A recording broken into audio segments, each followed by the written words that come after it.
خدا کے دین کی خدمت کا ایک انمول ادارہ ہے، ادارہ رہے برے انسانیت تو سب کو پیارا ہے۔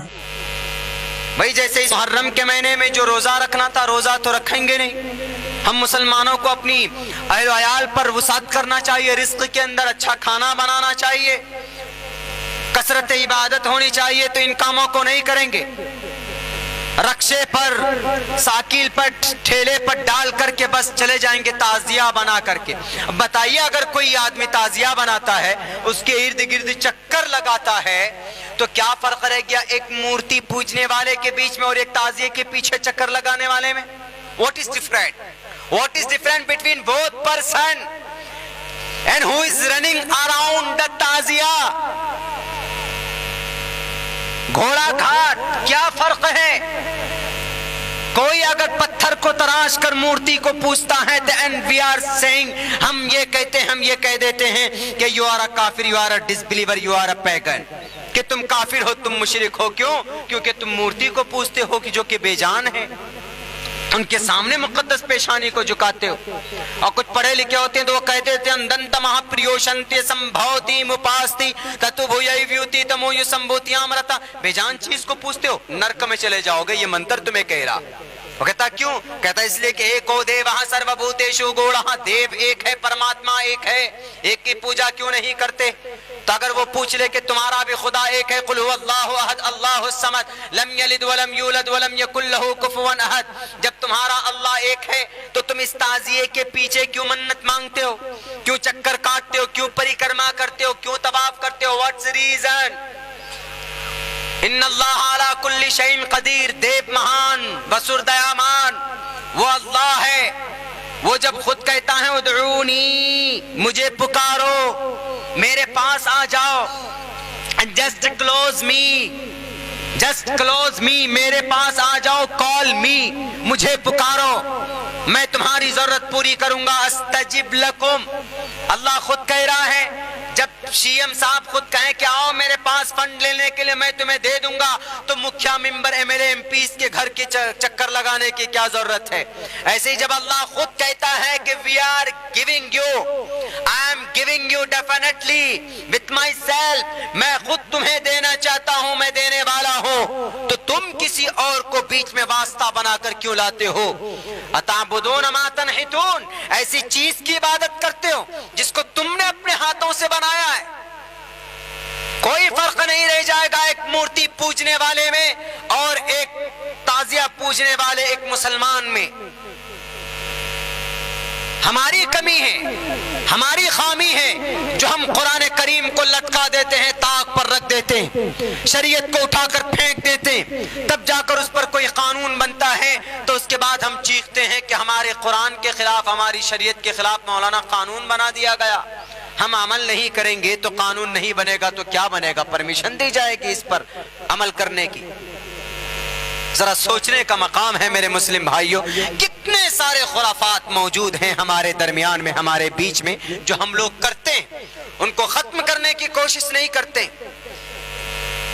حضرت حسین کے نام پر اگر یہ کیا جاتا ہے تو حضرت حسین اس وقت کے سن 660 ہجری کے اندر اس وقت کا ایک ظالم فاسق اور ایک فاجر بادشاہ تھا جو وراجمان ہوا تھا۔ حضرت معاویہ رضی اللہ تعالیٰ عنہ کے بیٹے جو انہوں نے ان کو امارت دی تھی، انہوں نے ان کے ہاتھ میں باغ ڈور سنبھالا تھا، وہ اس لیے کہ اس وقت ان کی نیت صاف تھی، اس وقت وہ صحیح تھے۔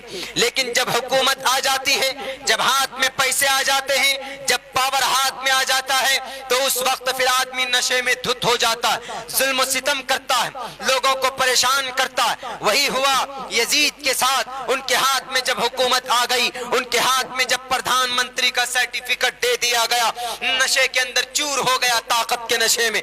انہوں نے کہا کہ اگر حسین نہیں مانتے، اگر حسین مجھے نہیں مانتے تو ان کا محاصرہ کر لو، ان کو house of rest of house کر لو، ان کو مقید کر دو کسی جگہ کے اوپر، کوفہ، اور that is located just near by Iraq. Iraq کے اندر یہ کوفہ اور یہ کربلا پایا جاتا ہے جہاں پر عبید اللہ بن زیاد کی نگرانی کے اندر کہا گیا کہ حسین آپ وہیں پر رک جائیے، آپ کو آگے بڑھنے کی اجازت نہیں۔ حضرت حسین رضی اللہ تعالیٰ عنہ نے کہا کہ مجھے تھوڑی سی مہلت دے دو، مجھے اجازت دے دو، 3 آپشن میرے سامنے، مجھے کسی اسلامک علاقے کے طرف جانے دے دو، یا مجھے یہ راستہ میرے لیے چھوڑ دو، میں چلا جاؤں گا، میں تم سے جنگ نہیں کرنا چاہتا، میں تم سے قتال نہیں کرنا چاہتا۔ حضرت حسین نے یہ پرپوزل رکھا، حضرت حسین نے پیش قدمی نہیں کی تھی۔ کچھ لوگ کہتے ہیں کہ حضرت حسین نے تلوار کی شروعات کی تھی، تلوار کے دھار کو لوگوں کے سامنے پیش کیا تھا، یہ تاریخ غلط ہے۔ حضرت حسین رضی اللہ تعالیٰ عنہ نے تو کہا تھا کہ میں تم سے جنگ نہیں کرنا چاہتا، تم مجھے نہیں جانتے کہ میں کون ہوں، Who am I؟ میں کون ہوں؟ میں لاسٹ پروفٹ محمد صلی اللہ علیہ وسلم کا نواسا ہوں۔ نبی پاک علیہ السلام نے مجھے اپنے ہاتھوں سے کھلایا ہے، اپنے ہاتھوں سے پال پوس کر بڑا کیا ہے، تم ان کے خون کے پیاسے ہو۔ آپ علیہ السلام کا واسطہ دیا گیا، لیکن پھر بھی وہ ظالم لوگ، وہ بدنیت لوگ، بدکردار لوگ، وہ ظالم فاسق و فاجر لوگ نہیں مانے۔ حضرت حسین کو مقید کر دیا گیا، پانی ختم ہونے کے قریب تھے، کھانے کے وسائل بھی ختم ہو چکے تھے۔ 10 محرم کو عاشورہ کے دن صبح فجر کی نماز پڑھنے کے بعد حضرت حسین نے بالآخر اسلام کی سربلندی کے لیے، اسلام کو بچانے کے لیے، اسلام کی عدالت، صداقت، وحدانیت کا پرچار کے لیے، آج تعزیہ نکال کر بدنام کرنے والوں، 60 ہجری کے اندر محرم کی 10 تاریخ کے اس واقعے کو یاد کرنا، حضرت حسین رضی اللہ تعالیٰ عنہ اپنے نظروں کے سامنے 72 لوگوں کو شہید کر دیا گیا، ان کے جسم کے ٹکڑے انہوں نے دیکھے، ان کے بدن سے نکلتا ہوا خون انہوں نے دیکھا، معصوم بچے تھے، ان کے حلق کے اندر تیر ڈال کر خون کے فوارے چھوڑ دیے گئے، ان کو دیکھا تڑپتا ہوا حضرت حسین رضی اللہ تعالیٰ عنہ نے، لیکن انہوں نے کہا کہ میں اپنی جان کو قربان تو کر سکتا ہوں، اسلام کی شریعت کو نہ تو میں مٹنے دوں گا۔ اسلام کے جھنڈے کو تھام کر انہوں نے رکھا۔ حضرت حسین رضی اللہ تعالیٰ عنہ کو بالآخر وقت میں، شام کے وقت میں، ان کے گردن کو، ان کے سر کو تن سے جدا کر دیا جاتا۔ صرف یہی نہیں بلکہ نیزے کے اندر اٹھایا گیا، اور عبید اللہ بن زیاد اٹھاتے ہوئے آگے آگے حضرت حسین رضی اللہ تعالیٰ عنہ کا سر مبارک ہے، اور پیچھے ان کی پوری لشکر ہے، عورتوں کو بندی گیا تھا۔ اس واقعے کو یاد کرتے تو آج شراب پی کر تم حضرت حسین کے نام پر یا عیاشی نہ کرتے، یہ اسلام کو بدنام نہ کرتے، یہ جلوس کے نام پر اسلام کی صداقت کے اوپر آنچ آنے نہ دیتے۔ 1400 سال کی آج کی امت مسلمہ کے جیالو، آپ کی اگر جوانی واقعتاً، آپ کا اگر ضمیر زندہ ہے، آپ اپنی جوانی کو اگر آپ پاک کرنا چاہتے ہو، اپنی جوانی کو کام میں لانا چاہتے ہو، تو حضرت حسین نے شریعت کو بچانے کے لیے اپنی جان کی قربانی دی تھی۔ کم سے کم اتنا تو کرو کہ حضرت حسین کی قربانی کو فراموش مت کرو، ان کو بدنام نہ کرو۔ اس مبارک مہینے کے اندر عبید اللہ ابن زیاد پہنچتا ہے، دست کے اندر سجا کر پیش کیا گیا یزید کے سامنے، وہ بھی رویا ضرور تھا، نیزے سے ان کے سر کو ہلایا گیا، قربان جائیے۔